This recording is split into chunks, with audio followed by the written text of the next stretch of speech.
আপুনি বাৰু কেতিয়াবা ঘোঁৰা দৌৰ প্ৰতিযোগিতা দেখিছেনে? হয়, যদি নিজৰ ৰিয়েল লাইফত দেখা নাই টিভিত বা চিনেমাত নিশ্চয় দেখিছে। যেতিয়া এখন খেলত এটা ঘোঁৰা বিজয়ী হয়, তেতিয়া ঘোঁৰাটোক যদি আপুনি সোধে, বাৰু আপোনাক প্ৰশ্ন মই সুধিছোঁ, ঘোঁৰাটোৱে বাৰু গম পায়নে জিকা অনুভৱটো কেনেকুৱা?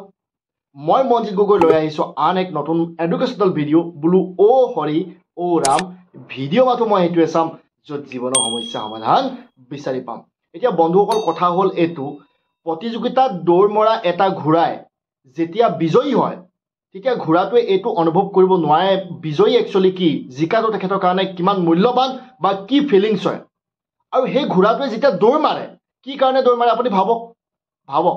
বছ তাৰ ওপৰত উঠি থকা তাৰ মালিকে তাক সহায় কৰে, যিমানে বেছি সহায় কৰে সিমানেই ঘোঁৰাই স্পীড দৌৰ মাৰিব ধৰে আৰু ঘোঁৰাই শেষত গৈ জিকি যায়। হয় বন্ধুসকল, এই কথাৰ পৰা আপুনি কিবা বুজি পাইছেনে?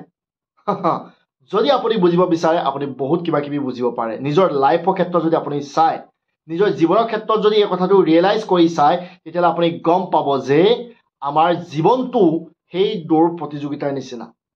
হয়, আমাৰ জীৱনটো সেই ঘোঁৰা দৌৰ প্ৰতিযোগিতাৰ নিচিনা। আমি জীৱনত যিকোনো এটা লক্ষ্যৰ কাৰণে আমি যেতিয়া কাম কৰোঁ, আগবাঢ়ি গৈ থাকোঁ, আৰু আমাৰ সেই লক্ষ্যত আমি আগবাঢ়ি যাওঁতে আমাৰ জীৱনত সমস্যা আহে। এবাৰ, দুবাৰ, তিনিবাৰ, বাৰে বাৰে, কেতিয়াবা বহুত জোৰকৈ সমস্যা আহে, কেতিয়াবা সৰু সৰু সমস্যা আহে। সৰু সমস্যা পালে আমি পাৰ কৰি যাব পাৰোঁ। যেতিয়া ডাঙৰ সমস্যা আহে আমি তেতিয়া কি কৰোঁ, আমি ৰৈ যাওঁ। কিন্তু আমি এই কথাটো আমি ভাবি নাচাওঁ যে সেই যে সমস্যাবোৰ দিছে, কি কাৰণে দিছে।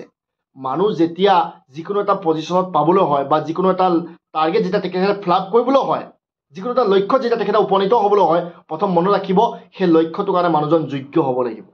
আপুনি যোগ্য নাছিল, আপুনি ফাইট কৰি আছে, আৰু যেতিয়া আপুনি সেই প্ৰব্লেমবোৰ ফেচ কৰি গৈ থাকিব, তেতিয়া আপুনি ভিতৰৰ পৰা আৰু ষ্ট্ৰং হৈ গৈ থাকিব আৰু সেই লক্ষ্যটো পাবৰ কাৰণে আপুনি যোগ্য হৈ গৈ থাকিব।